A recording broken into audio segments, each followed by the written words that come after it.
Twitter is like a clogged toilet at the worst truck stop in Nebraska. You can use it, but trust me, you don't want to see what's inside.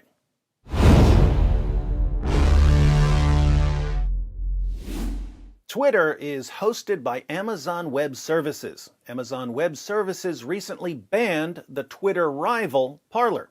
The justification for banning Parler was that some users were posting racist comments or calls for violence, and since those posts weren't immediately taken down, Parler must not have an effective system for removing racist comments or calls for violence. Hence, the entire platform had to be taken down. Now, if Amazon really believes it has to ban platforms that contain violent or racist content, we might want to take a quick peek at some of the content on Twitter to see if Twitter meets Amazon's strict requirements. We'll start with the obvious. It's been pretty common for several years to call for the assassination of President Donald Trump.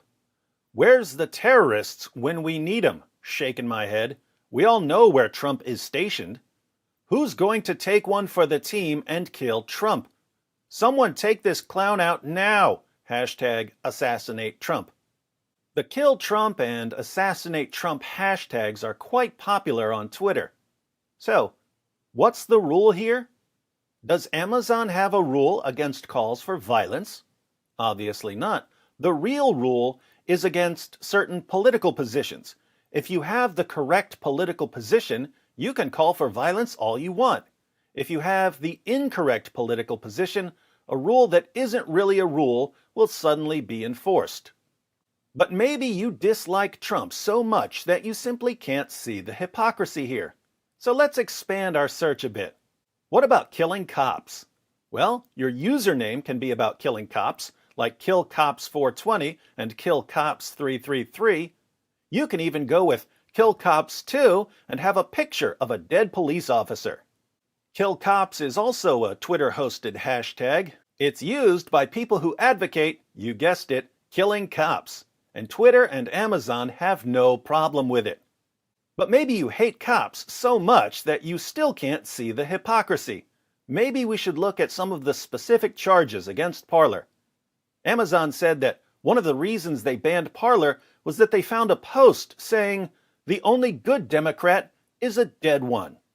That's definitely a disturbing message to post, but according to Amazon, if a user posts something like that, the entire platform needs to be shut down. Imagine our surprise when we go to Twitter and we read, "The only good Democrat is a dead Democrat. The only good conservative is a dead one. The only good senator is a dead senator. The only good Republican is a dead one." What was the rule again, Amazon? You said you had to shut down Parler because you found a post that said, "The only good Democrat is a dead one." You also found a post featuring a slew of racial slurs about Michelle Obama. I'm sure we would never find racial slurs about Michelle Obama on Twitter. Twitter has endless trunks of money and a trust and safety team that's firmly committed to finding racist content and removing it from the platform. Obviously, if Amazon is going to hold a startup like Parler accountable for every post on the platform, even though the platform can't afford to hire tons of content moderators to search for racist content, we know that Amazon is going to hold microblogging kingpin Twitter accountable for every post on the platform. So we know that we won't find any racial slurs about Michelle Obama from users like Dems Must Die 2020 or Hitler Youth 10. But maybe we're missing something here. Let's read about more of the charges against Parler. In another post highlighted in Amazon Web Services court filings, a user writes, "My wishes for a race war have never been higher, and that they think about killing black people and Jewish people more and more often." Oh my goodness, there were people calling for violence against black people and Jews on Parler? No wonder Amazon had to shut the platform down. Although now I have to wonder if Amazon has ever bothered to spend 5 minutes on Twitter. Look at what people call their pages on Twitter. There definitely doesn't seem to be any problem using the N-word on Twitter, but it's just racist to use these names. It's not necessarily a call for violence. This content on Twitter certainly seems like a call for violence. If that's not clear enough, there's a popular Twitter-hosted hashtag calling for racist violence against black people. It's been popular for years.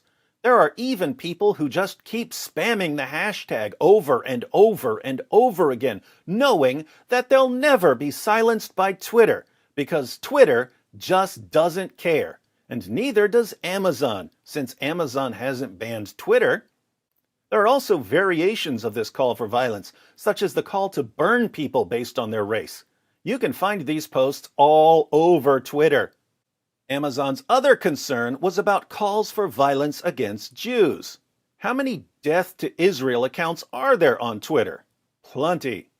Don't feel left out, Americans, because there's also a Death to America and Israel channel. Maybe you're thinking that there's a difference between calling for the death of a nation and calling for the deaths of people. But you can also name your page @KillZionists47. There's even a Kill Jews hashtag. I'm not sure how a person can make a call for violence any clearer. Notice that Twitter also hosts a Hitler was right hashtag, which you can find over and over and over on this Amazon-approved platform. You'll even find it in comments like this: "The Nazis weren't bad. They were fighting against the parasitic Zionist bankers and Jewish-controlled governments. Hashtag Hitler was right." So, does anyone really think that Amazon shut down Parler for the reasons Amazon claimed it had to shut down Parler? If you believe that Amazon was simply trying to silence hate speech and not trying to silence a competitor to Twitter that was about to explode in popularity, I'd like to sell you a bottle of Wood's Miracle Magic Cure-All from the magical springs of Deer Park. Sorry, Amazon, but this is America. Act like a tyrant, get slapped like a tyrant.